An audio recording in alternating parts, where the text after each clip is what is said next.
Yun guys, good morning. Umuwi na tayo kasi umuulan na, no? Medyo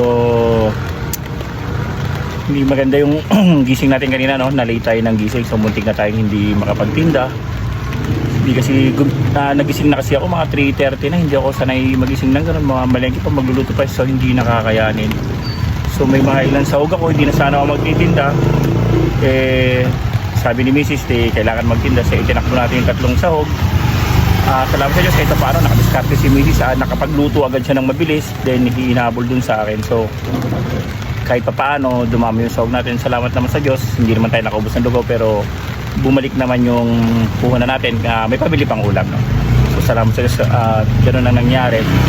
Ang hirap na gano'n yung tutulog ka, yung 5 minutes pagising mo, nako, tanghali na, so ang hirap.